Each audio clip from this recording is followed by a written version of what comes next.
Okay, in this video, I'm going to show you two different types of corners you can use while subdivision surface modeling.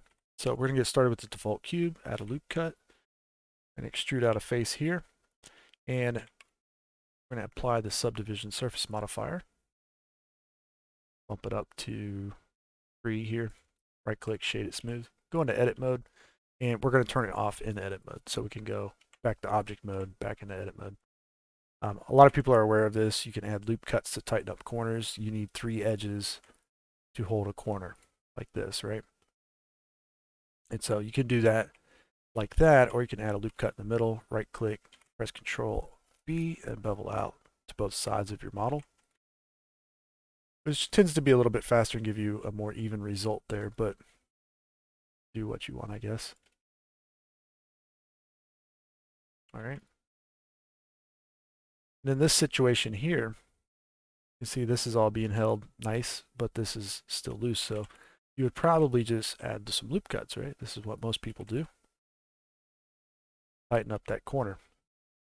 Looks fine, except it's the wrong type of topology that you need for that kind of corner. So let me show you an example here real quick.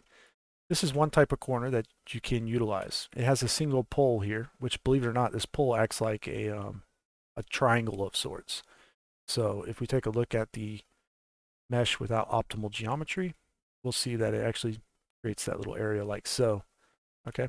Generally speaking, this works out okay. Unless you're going to bump up the subdivision levels really high, you probably won't see that pinch too much. But just be aware that's what's going on there. Okay. However, turn on optimal display again. Take a look down here. What we see going on is a pole here. Except this pole happens to have 5 edges coming out of it. And this causes a little bit of problem. Usually you don't want poles on your hard edges. Okay, it causes distortions and stuff. So in this situation, we actually want to shift this pole out and away from it. And the easiest way to do this is to just go and select this edge, hold Alt, boom, do this number.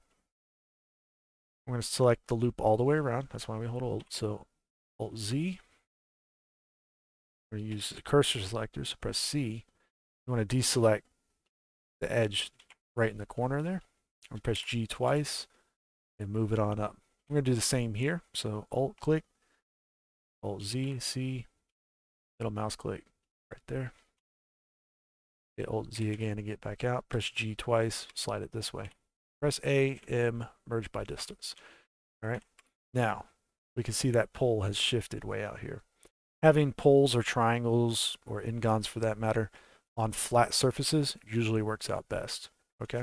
Or somewhere where it's not directly noticeable, at least like hidden behind an ear or something if you're doing characters. But nonetheless, you can get away with having them if they tend to stretch out and do the right things. But on hard surface models that are subdivided, at least, it's good to have them on big flat surfaces in the middle of nowhere. All right, with that in mind, I'm going to subdivide this all manually here. Add a bunch of loop cuts where I need it. So when you get towards the end of working on a project, adding these additional edges in here, these loops, filling in that empty space is pretty important because what it does is it allows you to have a better result with less subdivision levels.